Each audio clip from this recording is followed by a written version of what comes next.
ಪರಿಸರ ದಿನಾಚರಣೆ ಅಂಗವಾಗಿ ಇವತ್ತು ನಾಳೆ ಸುಮಾರು 200 ಗಿಡಗಳನ್ನ ನೆಡಬೇಕು ಅಂತ ನಮ್ಮ ಬಾಂಧವ ಸಂಸ್ಥೆಯಿಂದ ಮತ್ತು ಸ್ನೇಹಿತರೆಲ್ಲ ಸೇರಿ ತೀರ್ಮಾನ ತಗೊಂಡಿದ್ವಿ. ಅದರಲ್ಲಿ ಈ ವರ್ಷ ವಿಶೇಷ ಏನಪ್ಪ ಅಂದರೆ ನಮ್ಮ ಜಯನಗರ ವಿಧಾನಸಭಾ ಕ್ಷೇತ್ರದಲ್ಲಿ ನಾವೆಲ್ಲ ಕಡೆ ಸರ್ವೆ ಮಾಡಿದಾಗ 16 ಮರಗಳು ದೊಡ್ಡ ಮರಗಳು ಉರುಳಿದೆ, ಮಳೆ ಗಾಳಿ ಜಾಸ್ತಿಯಾಗಿ. ಇವತ್ತು ವಿಶೇಷವಾಗಿ ನಾವು ಎಲ್ಲಿ ಮರ ಬಿದ್ದಿದೆಯೋ ಆ ಮರದ ಪಕ್ಕನೇ ಒಂದು ಗಿಡ ನೆಡೋ ಕಾರ್ಯಕ್ರಮ. ಈ ಗಿಡನ ನಮ್ಮ ಬೈಸಂದ್ರ ವಾರ್ಡಿನ ಕಾರ್ಪೊರೇಷನ್ ಸ್ಕೂಲ್ ಮಕ್ಕಳು ಟೀಚರ್ಸು ಸ್ನೇಹಿತರು ಎಲ್ಲ ಸೇರಿ ಇವತ್ತು ಪ್ರಾರಂಭ ಮಾಡಿದ್ದೀವಿ. ಇವತ್ತು ನಾಳೆ ಸುಮಾರು 200 ಗಿಡಗಳನ್ನ ಇಡ್ತೀವಿ.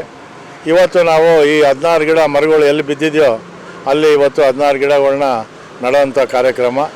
ಇದಕ್ಕೆ ಮಕ್ಕಳನ್ನ ಎಲ್ಲ ಕರೆದು ಒಂದು ಅವೇರ್ನೆಸ್ ಪ್ರೋಗ್ರಾಮ್ ಮಾಡಿ ಅದರಲ್ಲಿ ವಿಶೇಷವಾಗಿ ಮಕ್ಕಳಿಗೆಲ್ಲ ಒಂದೊಂದು ಗಿಡನ ಕೊಟ್ಟು 100 ಗಿಡಗಳನ್ನ ಅವ್ರಿಗೆ ಮಕ್ಕಳಿಗೆ ಕೊಟ್ಟು ಆ ಮಕ್ಕಳು ಮನೆ ಮುಂದೆ ಹೋಗಿ ಆ ಗಿಡನ ಬೆಳೆಸಬೇಕು ಅಂತ ತೀರ್ಮಾನ ತಗೊಂಡಿದ್ದೀವಿ.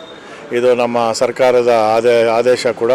ನಮ್ಮ ಸರ್ಕಾರ ನಮ್ಮ ಸನ್ಮಾನ್ಯ ಜನಪ್ರಿಯ ಮುಖ್ಯಮಂತ್ರಿಗಳಾದಂಥ ಸಿದ್ದರಾಮಯ್ಯನವರು, ಉಪಮುಖ್ಯಮಂತ್ರಿಗಳಾದಂಥ DK ಶಿವಕುಮಾರ್ ಅವರು ಮತ್ತು ರಾಮಲಿಂಗರೆಡ್ಡಿ ಅವರ ನೇತೃತ್ವದಲ್ಲಿ ಈ ಗಿಡಗಳು ನೆಡುವಂಥ ಕಾರ್ಯಕ್ರಮ.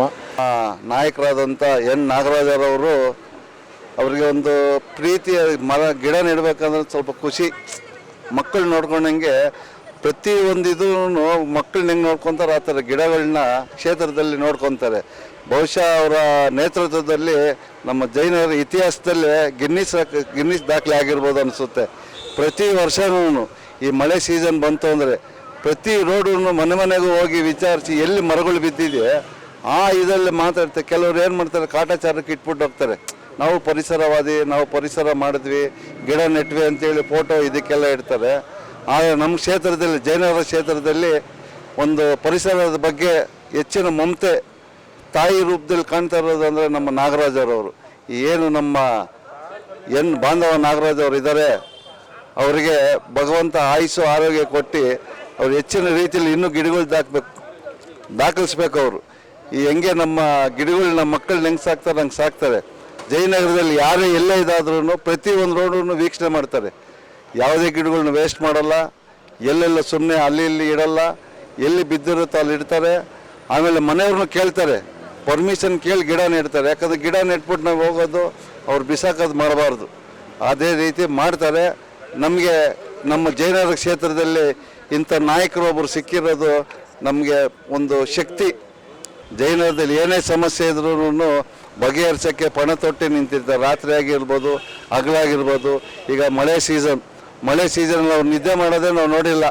ರಾತ್ರಿ 1 ಗಂಟೆ 2 ಗಂಟೆ ಮಳೆ ಬಿದ್ದಿದ್ದ ದಿವಸ ಪ್ರತಿ ಒಂದು ಜಯನಗರದಲ್ಲಿ, ಇಡೀ ಜಯನಗರದಲ್ಲಿ ಎಲ್ಲ ಕಡೆಯೂ ರೌಂಡ್ ಮಾಡ್ತಾರೆ. ಎಲ್ಲಿ ಕರೆಂಟ್ ಇರಲ್ವೋ, ಎಲ್ಲಿ ಮರ ಬಿದ್ದಿದೆಯೋ, ಎಲ್ಲಿ ಕಂಬ ಬಿದ್ದಿದೆಯೋ ಅಂತೆಲ್ಲ ವೀಕ್ಷಣೆ ಮಾಡಿ ಅದು ಬೆಳಗ್ಗೆನೇ ಸಂಬಂಧಪಟ್ಟ ಅಧಿಕಾರಿಗಳನ್ನ ಕರೆಸಿ ಆ ಕಾರ್ಯಕ್ರಮಗಳನ್ನ ಸಮಸ್ಯೆಗಳನ್ನ ಬಗೆಹರಿಸ್ತಾರೆ. ನಿಜವಾಗ್ಲೂ ಈ ಥರ ನಾಯಕರು ಎಲ್ಲ ಕ್ಷೇತ್ರದಲ್ಲೂ ಒಬ್ಬೊಬ್ಬರು ಇತ್ತು ಅಂದರೆ ನಮ್ಗೆ ಒಳ್ಳೆಯದು. ಬಂಗಾರದ ಮನುಷ್ಯನಿಗೆ ಹೆಂಗೆ ನಾವು ರಾಜೀವಪ್ಪ ಅಂತೀವೋ ಅದೇ ರೀತಿ ನಮ್ಮ ಜಯನಗರದಲ್ಲಿ ನಮ್ಮ ನಾಗರಾಜ್ ಅವರೇ ನಮಗೆ ರಾಜೀವಪ್ಪ ಅವರು. ಪದ್ಮಭೂಷಣ ಡಾಕ್ಟರ್ ರಾಜ್ಕುಮಾರ್ ಅವರು ನಮಗೆ ಇವರು ರಾಜ್ಕುಮಾರ್, ನಮ್ಮ ನಾಗರಾಜನವರು. ಅವ್ರಿಗೆ ದೇವರು ಆಯುಸ್ಸು ಆರೋಗ್ಯ ಎಲ್ಲ ಕೊಟ್ಟು ಅವ್ರು ಹೆಚ್ಚಿನ ಶಕ್ತಿ ಕೊಟ್ಟರೆ ನಮಗೂ ಇನ್ನೂ ಒಳ್ಳೆಯದೇ. ನಾವು ಬೆಳೀತಾ ಇರೋರು ನಮಗೂ ಒಳ್ಳೆ ಮಾರ್ಗದರ್ಶನ ಕೊಡ್ತಾರೆ.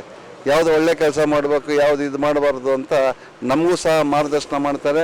ದೇವರು ನಮಗೆ ನಿಜವಾಗ್ಲೂ ನಾವು ಪುಣ್ಯ ಮಾಡಿದ್ದೀವಿ ಇಂಥ ನಾಯಕರು ನಾವು ಪಡೆಯೋಕ್ಕೆ. ದೇವರು ಮತ್ತೊಮ್ಮೆ ತಮ್ಮೆಲ್ಲರ ಪರವಾಗಿ, ನಮ್ಮೆಲ್ಲ ಕಾರ್ಯಕರ್ತರ ಬಾಂಧವ ಎಲ್ಲರ ಪರವಾಗಿ ಅವ್ರಿಗೆ ಆಯುಸ್ಸು ಆರೋಗ್ಯ ಕೊಡಲಿ, ಶಕ್ತಿ ಕೊಡಲಿ, ಇನ್ನೂ ಹೆಚ್ಚಿನ ರೀತಿಯಲ್ಲಿ ಅಧಿಕಾರ ಕೊಡಲಿ ಅಂತ ಆ ಭಗವಂತನಲ್ಲಿ ನಾವು ಪ್ರಾರ್ಥನೆ ಮಾಡ್ತೀವಿ. ನಮಸ್ಕಾರ.